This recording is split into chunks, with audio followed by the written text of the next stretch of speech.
इस वीडियो में हम पर्टिकुलर दो वेक्टर्स के रिजल्टेंट के बारे में जो भी इम्पोर्टेंट चीज़ें होंगी, जो भी इम्पोर्टेंट फैक्ट्स होंगे, उनके बारे में अपन बात करेंगे। तो आइए देखते हैं, अगर दो वेक्टर्स अपने को दिए हैं ए और बी, तो हमने देखा था ट्रायंगल रूल और parallelogram law of vector addition से दोनों से ही जो मैग्नीट्यूड ऑफ द वेक्टर आता है वो क्या आता है, under root A square plus B square plus 2ab cos theta. हमने कहा अगर थीटा 0 डिग्री हो जाए, थीटा की वैल्यू 0 हो जाए, तो कॉस थीटा की वैल्यू क्या होगी, कॉस थीटा की वैल्यू यानी कि कॉस 0, और कॉस 0 की वैल्यू होती है 1। अच्छा, कॉस या साइन की वैल्यू 1 होना मतलब ये क्या है, ये मैक्सिमम है। अपन देखें अगर ए और बी की वैल्यू तो फिक्स रहेगी, magnitude of a and b, दोनों के बीच का एंगल बार बार चेंज होगा। अगर हमने कहा कि एंगल चेंज हुआ, एंगल कब कितना रहेगा कि इन दोनों का रिजल्टेंट मैक्सिमम होगा, तो आप कहोगे कि जब 0 डिग्री रहेगा तो उस टाइम पे कॉस थीटा की वैल्यू मैक्सिमम होगी, यानी कॉस थीटा की वैल्यू मैक्सिमम हुई, इसका मतलब रिजल्टेंट भी क्या होगा, अपना मैक्सिमम होगा। यानी आर मैक्सिमम की वैल्यू क्या होगी उस टाइम पे, A square plus B square plus 2ab। Cos theta की वैल्यू क्या हो जाएगी, 1 हो जाएगी। यहाँ से देखिए क्या है, ये है a प्लस बी का होल स्क्वायर, तो इसको अपन लिख सकते हैं a प्लस बी का होल स्क्वायर और अंडर रूट लगाएं। अगर अंडर रूट के अंदर कोई चीज़ स्क्वायर में है तो बाहर निकल के आती तो क्या हो जाता है, ये स्क्वायर वाला जो टर्म होता है वो ख़त्म हो जाता है। यानी कि अगर दो वेक्टर्स दिए हैं और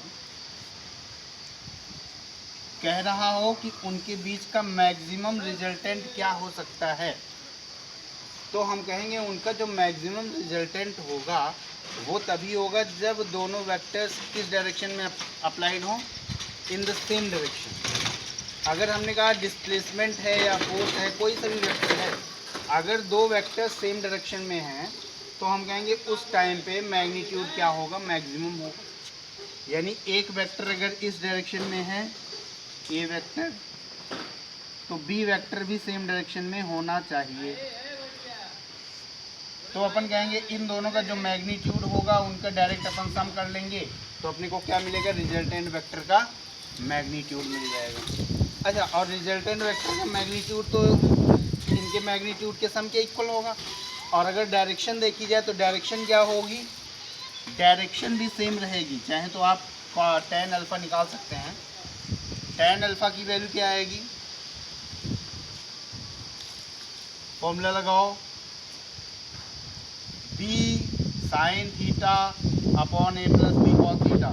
तो tan अल्फ़ा की वैल्यू आ जाएगी 0, क्योंकि साइन 0 की वैल्यू होती है 0।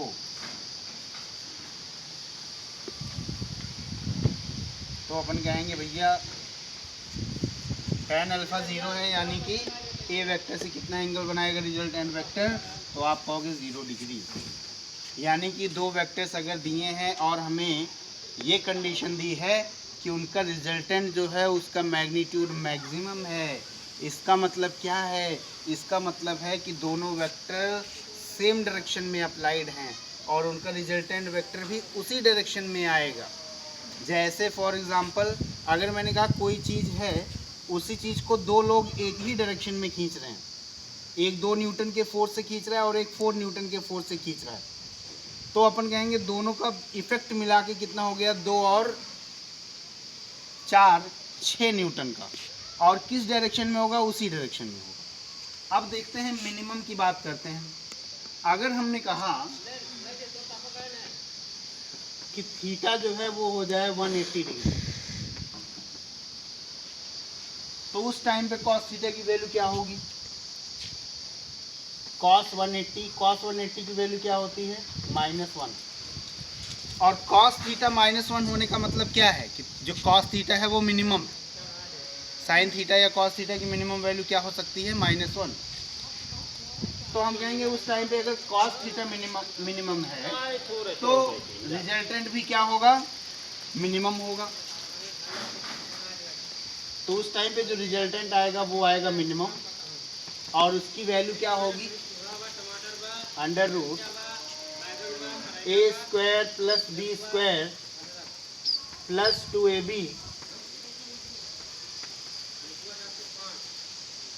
इसको अपन कर सकते हैं, यहाँ देखिए माइनस को मल्टीप्लिकेशन करेंगे तो क्या बन जाएगा, a² plus b² minus 2ab।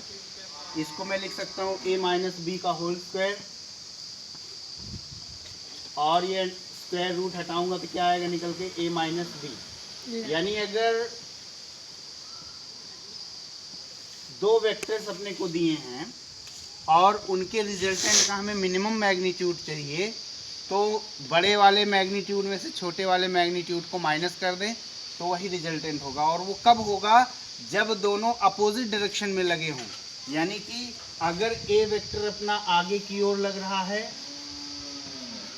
तो बी वेक्टर किधर की ओर लग रहा हो, जस्ट अपोजिट डायरेक्शन में। अगर ऐसी सिचुएशन बनेगी तो हम कहेंगे दोनों के बीच में जो एंगल होगा वो 180 डिग्री है, और जब 180 डिग्री है उस टाइम पे जो भी बनेगा मैग्नीट्यूड वो कितना हो जाएगा, a माइनस बी। दोनों में से जो बड़ा होगा मैग्नीट्यूड में उसमें से हम छोटे वाले मैग्नीट्यूड को माइनस करेंगे। अच्छा, अगर मैं डायरेक्शन की बात करूं तो tan अल्फा फिर से निकालते हैं, फिर से वही b साइन थीटा की जगह पे 180 degree upon a plus b cos 180 degree. ध्यान से देखें, साइन 180 डिग्री की वैल्यू भी 0 होती है, तो हम कहेंगे tan अल्फा की वैल्यू क्या हो गई, 0। अच्छा, यहाँ पे थोड़ा सा ट्विस्ट है, आप इतना तो ऑब्जर्व कर सकते हैं क्लियरली कि जो रिजल्टेंट होगा वो कौन सी डायरेक्शन में होगा, वो उस वेक्टर की डायरेक्शन में होगा जिसका मैग्नीट्यूड हायर है।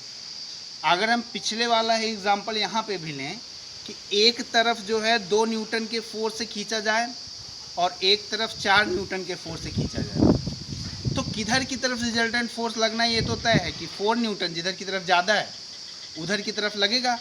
रिजल्टेंट कितना आएगा, 4 माइनस 2 यानी कि 2 न्यूटन। अच्छा, 2 न्यूटन आएगा, लेकिन किसकी डायरेक्शन में आएगा, वो आएगा जिधर की तरफ 4 न्यूटन लग रहा था, यानी 1 विद हायर मैग्नीट्यूड। अगर हमने कहा ए वाला हायर मैग्नीट्यूड में है तो इसका मतलब रिजल्टेंट वेक्टर किधर की तरफ आएगा, ए की डायरेक्शन में। अगर बी वाला हायर मैग्नीट्यूड का है तो रिजल्टेंट वेक्टर किधर की तरफ आएगा, बी की तरफ आएगा। ठीक है, तो हमने कहा कि अगर दो वेक्टर्स दिए हैं तो उनका मैक्सिमम मैग्नीट्यूड रिजल्टेंट का क्या हो सकता है, उनके बीच का a प्लस बी, और उनके बीच का मिनिमम मैग्नीट्यूड क्या हो सकता है रिजल्टेंट का, a माइनस बी।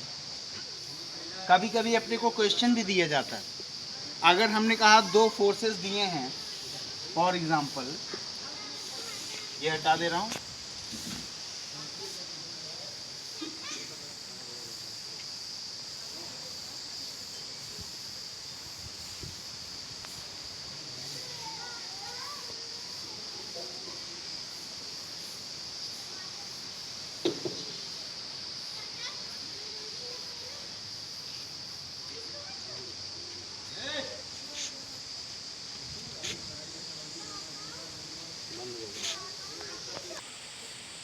देखिए क्वेश्चन दिया है, हमने कहा कि हमारे पास दो फोर्सेस हैं,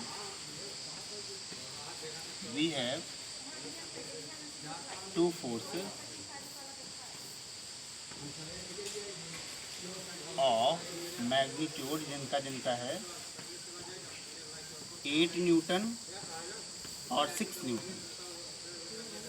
हमें चूज करना है correct option.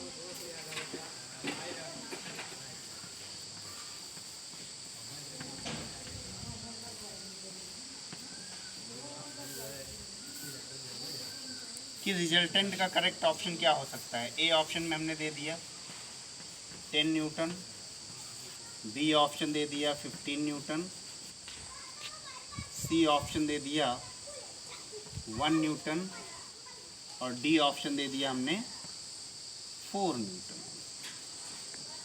More than one option can be correct हो सकते हैं।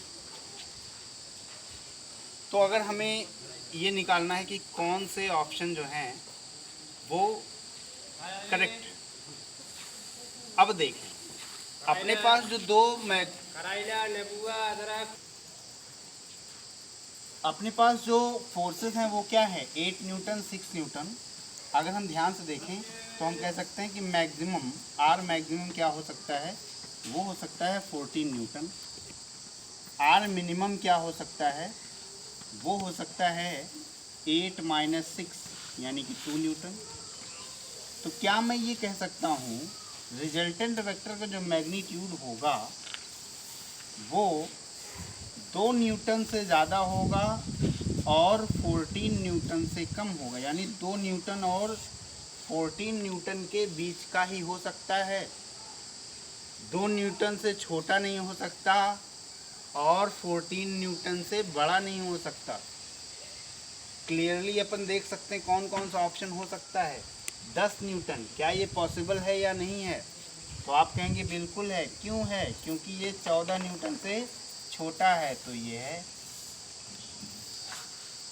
और 8 न्यूटन से बड़ा भी है। 15 न्यूटन ये नहीं हो सकता। क्यों नहीं हो सकता? क्योंकि ये 14 न्यूटन से भी बड़ा है। तो हम 8 और 6 का जो मैग्नीट्यूड है मैक्सिमम तो कितना हो सकता है, 14 से तो बड़ा हो ही नहीं सकता, तो 15 है यानी रॉन्ग आंसर। 1 न्यूटन ये भी नहीं हो सकता। वाई? क्योंकि कम से कम केवल 2 न्यूटन हो सकता है रिजल्टेंट वेक्टर, उससे छोटा नहीं हो सकता। तो 1 न्यूटन भी करेक्ट ऑप्शन नहीं है। 4 न्यूटन हाँ हो सकता है। क्यों? क्योंकि जो रिजल्टेंट वेक्टर है वो 2 न्यूटन से 14 न्यूटन के बीच का होगा, तो 4 न्यूटन जो है वो 2 और 14 के बीच में आ रहा है। इसका मतलब ये वाला ऑप्शन भी अपना करेक्ट है।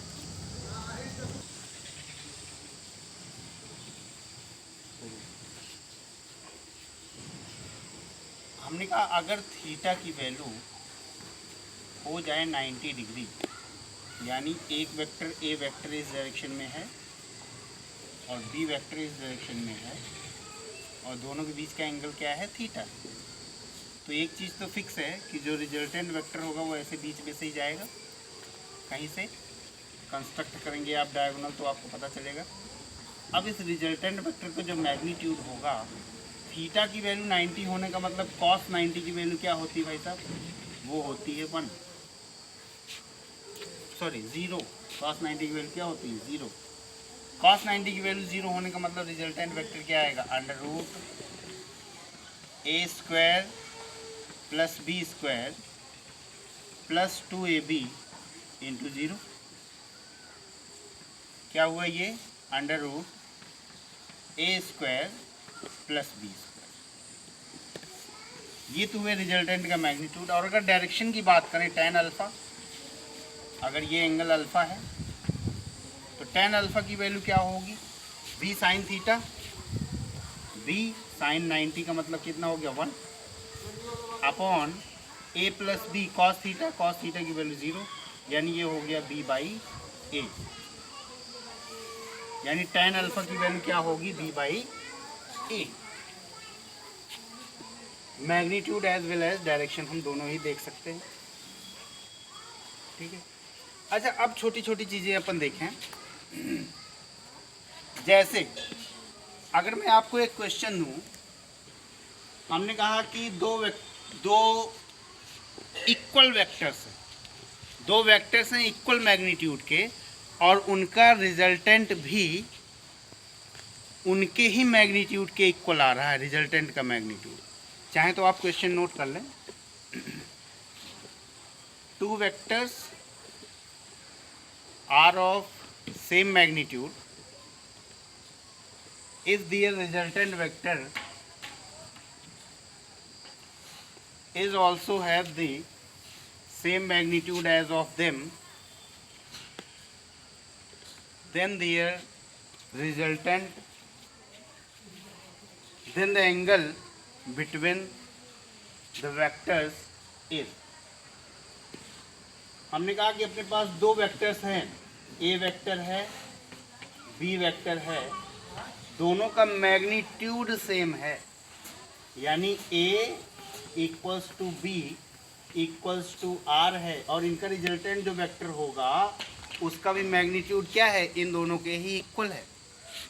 मान लिया कि ये जो मैग्नीट्यूड है ये है x, हमें क्या निकालना, हमें a और b के बीच का एंगल निकालना है। देखें ये बहुत ही अच्छा सवाल होगा और ये आपके लिए ट्रिक बन जाएगी। तो आओ देखते हैं इसको। r के लिए, रिजल्टेंट के लिए क्या फॉर्मूला होता है, under root A square plus B square plus 2ab into cos theta. हमें निकालना क्या है, थीटा। r की वैल्यू है x, तो हम दोनों तरफ स्क्वायर कर दें, X square is equals to X square plus 2x square into cos of theta. तो यहाँ से कॉस थीटा की वैल्यू क्या आएगी, आएगी -1/2, और कॉस थीटा की वैल्यू -1/2 आने का क्या मतलब है, थीटा की वैल्यू कितनी है, 120 डिग्री, 120 डिग्री। इसका मतलब अगर कभी भी आपको ये बोले कि दो इक्वल वेक्टर, इक्वल मैग्नीट्यूड के वेक्टर्स हैं और उनका रिजल्टेंट भी उनके ही मैग्नीट्यूड के इक्वल आ रहा है, इसका मतलब है कि उनके बीच का एंगल क्या है, 120 डिग्री। अच्छा, अब रिजल्टेंट और किसी एक वेक्टर के बीच का एंगल अगर हम निकालें tan अल्फा, तो हम कहेंगे tan अल्फा कितना आएगा, वो आएगा b साइन थीटा, b का मतलब हो गया x, साइन 120, साइन 120 का मतलब साइन 90 प्लस 30, या साइन 180 माइनस 60, तो यानी कि ये हो गया sine 120 degree upon a plus b cos 120। तो हम कह सकते हैं tan अल्फा इक्वल्स टू क्या हुआ, √3/2, और इन दोनों में से एक कॉमन लेंगे तो कितना आएगा, 3/2, 2 से 2 जाएगा, यह आया 1/√3, सॉरी यहाँ पे माइनस,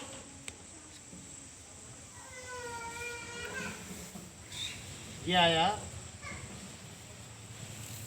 √3। अच्छा, tan अल्फा की वैल्यू √3 आने का क्या मतलब है, दोनों के बीच का एंगल कितना है, हमने कहा ये दोनों तो 120 डिग्री पे है, यानी कि a वेक्टर अगर ऐसा है तो b वेक्टर कितने पे है, 120 डिग्री पे, और रिजल्टेंट वेक्टर a वेक्टर से कितना एंगल बना रहा है, 60 डिग्री। आप देखें जब इक्वल मैग्नीट्यूड था तो जो रिजल्टेंट वेक्टर आया था वो क्या है, वो उनके बीच के एंगल को बाइसेक्ट कर रहा है। इस पे भी हम थोड़ा चर्चा करेंगे बट दूसरे